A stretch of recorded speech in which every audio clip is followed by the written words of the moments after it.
Halo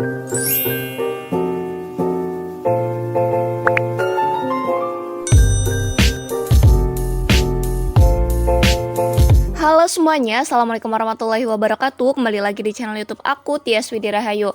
Oke, jadi ini aku record part subuh-subuh, dimana aku bangun sebelum subuh, kemudian aku bikin materi, dan aku langsung tayangkan di hari ini juga. Ini hari Rabu, 20 Juli 2022. Ini aku mau bahas terkait soal P3K Perawat Terbaru 2022. Nah, ini topiknya terkait GCS dan tingkat kesadaran pada pasien. Jadi teman-teman boleh tonton video ini untuk pembahasan lebih lanjut. Dan buat teman-teman yang baru mampir di channel YouTube aku, jangan lupa untuk subscribe terlebih dahulu, nyalain juga lonceng notifikasinya, dan jangan lupa share juga ke teman-temannya. Jadi informasi yang aku berikan terkait soal P3K Perawat teman-teman gak bakal ketinggalan. Oke, jadi untuk soal yang pertama, ini ada Nyonya G usia 46 tahun diantar ke IGD karena mengalami cedera kepala akibat kecelakaan.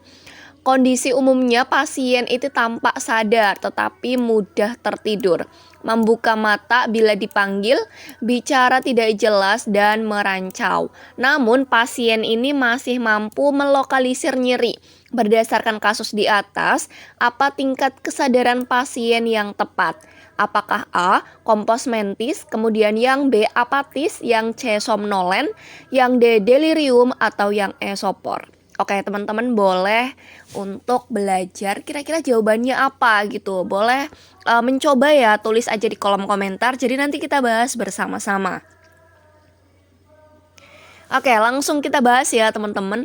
Nah, ini merupakan instrumen untuk mengukur GCS atau dengan menggunakan Glasgow Coma Scale. Nah, di sini kondisinya pasien tampak sadar tapi mudah tertidur. Nah, kemudian membuka mata bila dipanggil, berarti membuka mata responnya itu terhadap suara, skornya 3. Oke, E-nya 3 ya teman-teman. Kemudian untuk M-nya itu berapa? M-nya bicara tidak jelas dan merancau. Ini V-nya dulu ya, berbicara tidak jelas dan merancau. Berarti di sini ya berbicaranya itu mengacau atau bingung. Skornya 4. V-nya 4 ya teman-teman. Oke, kita tulis terlebih dahulu. Kemudian dia itu mampu melokalisir nyeri. Nah, di sini ya respon motorik terbaik, melokalisir nyeri berarti skornya 5.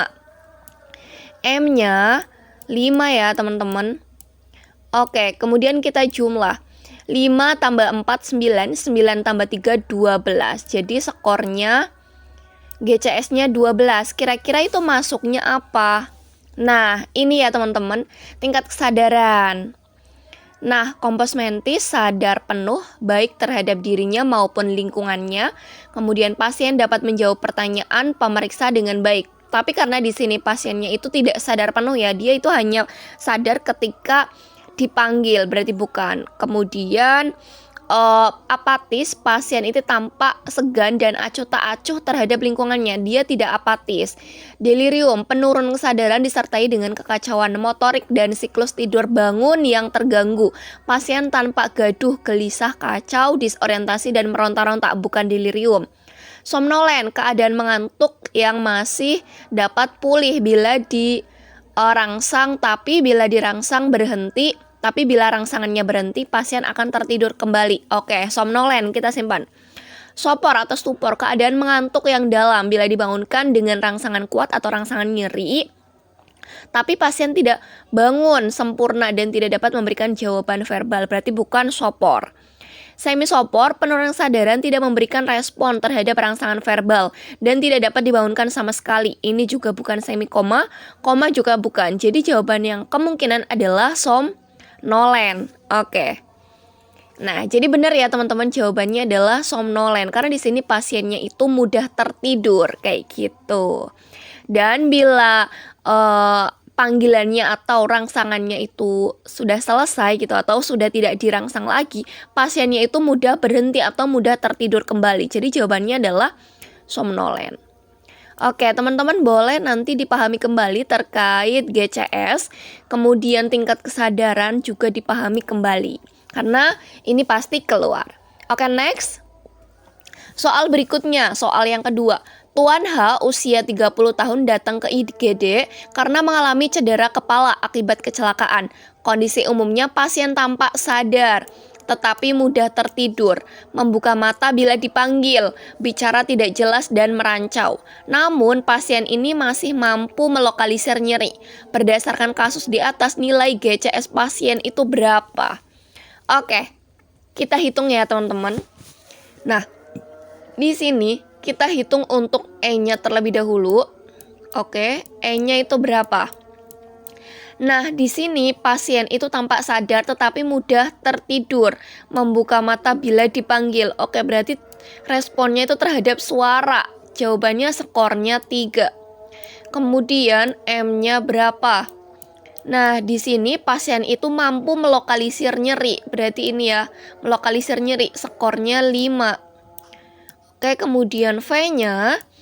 Nah, di sini V-nya itu pasien bicaranya itu tidak jelas dan merancau atau verbalnya merancau.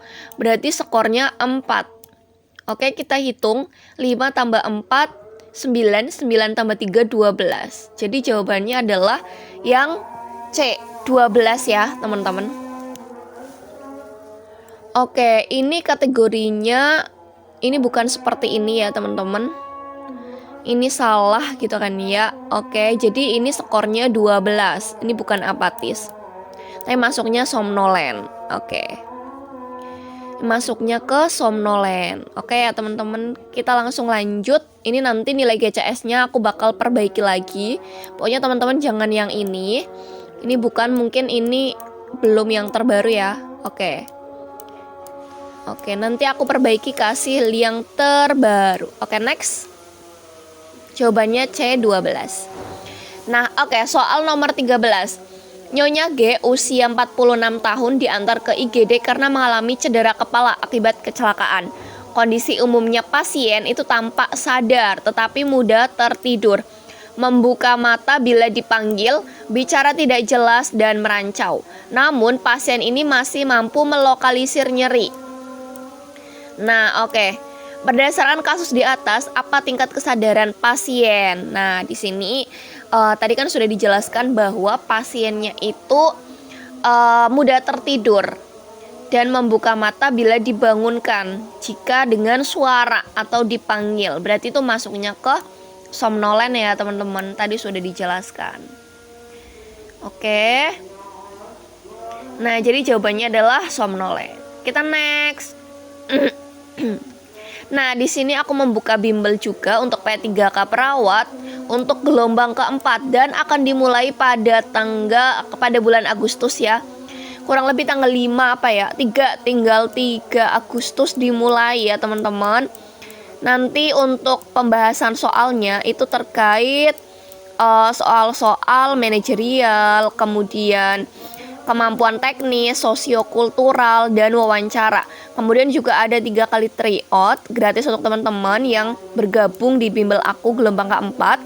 Pertemuan Zoom live YouTube juga 10 kali. Kuis setiap saat di Telegram, panduan materi versi PDF, bahas FR perawat sesuai dengan kisi-kisi P3K perawat, dan update informasi di channel Tias Widi Rahayu. Kalau misal teman-teman berminat bisa langsung menghubungi WhatsApp aku yang ini ya. Oke, kita langsung lanjut soal berikutnya. Nah, di sini soal berikutnya, Nyonya L usia 40 tahun diantar ke IGD karena terjatuh di kamar mandi. Saat dilakukan pengajian, perawat melihat bahwa pasien tertidur dan mengalami penurunan kesadaran. Namun setelah dibangunkan, pasien bisa merespon dengan rangsangan nyeri, tetapi tertidur kembali. Berdasarkan pengkajian tersebut, tingkat kesadaran pasien itu apa? Apakah kompos mentis, apatis, somnolen, kemudian delirium atau sopor? Oke, jadi kita hitung kembali dulu ya teman-teman, E-nya itu apa?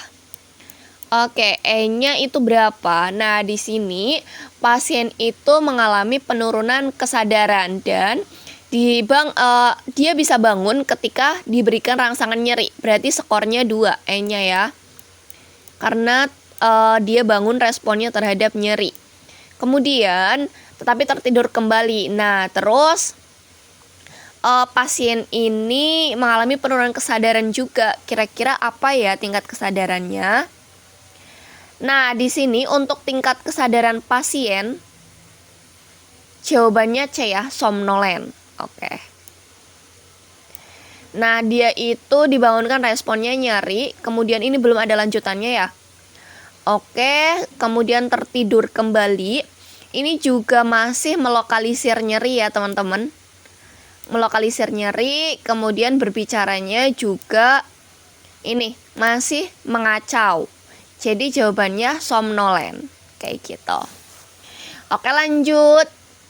Nah, soal berikutnya ini merupakan yang soal Apgar skor bayi, di mana di sini ada bayi usianya kurang lebih 10 bulan, atau dia itu kurang lebih 2 tahun aja lah ya. Bayi L baru saja lahir. Oh, baru saja, mohon maaf. Bayi L ini baru saja lahir, berarti 10 jam yang lalu kayak gitu. Nah, di RS permata dengan ekstremitas kemerahan. Kemudian nadinya 95 kali per menit, menangis kuat, tangan dan kakinya itu fleksi kuat, dan mukanya itu menyeringai. Berapa nilai Apgar skor pada bayi tersebut? Kira-kira apakah 5, 6, 7, 8, atau 9? Oke, langsung kita bahas. Nah, di sini kita langsung lihat ekstremitasnya berwarna merah. Keseluruhan merah jambu, berarti skornya 2. Kemudian nadinya 95 kali, berarti kan kurang dari 100, skornya 1. Menangis kuat, berarti skornya 2. Kemudian tangan dan kakinya fleksi kuat, tonus ototnya berarti fleksi kuat. Nah, dan mukanya itu menyeringai, gitu ya. Berarti di sini untuk tonus ototnya ekstremitas sedikit fleksi. Ini fleksi kuat ya. Gerakan aktif, fleksi kuat. Oke, kira-kira berapa ya skor Apgar skornya gitu. Mukanya menyeringai itu nangis ya teman-teman, skornya 2. Jadi jawabannya adalah yang D. Ini belum, kita lanjutkan terlebih dahulu. 2 tambah 1, 3, 5, 2, 5, 7, berarti ini skornya fleksi 1 ya. 1. Oke. 2 tambah 2, 4, tambah 2, 6, tambah 2, 8. Jadi jawabannya adalah yang D. Gitu ya teman-teman. Nah, oke, itu merupakan penjelasan singkat terkait soal-soal FR tahun lalu. Kalau misalnya ada penjelasan aku yang kurang jelas, teman-teman tulis aja di kolom komentar. Insya Allah nanti aku bakal bahas lebih lanjut yang lebih jelas penjelasannya. Kalau misal teman-teman ingin informasi lebih lanjut atau soal-soal dari P3K tahun lalu, teman-teman boleh subscribe channel YouTube aku, Tias Widi Rahayu. Atau nanti teman-teman juga bisa akan mendapatkan informasi seputar P3K dan soal-soal P3K.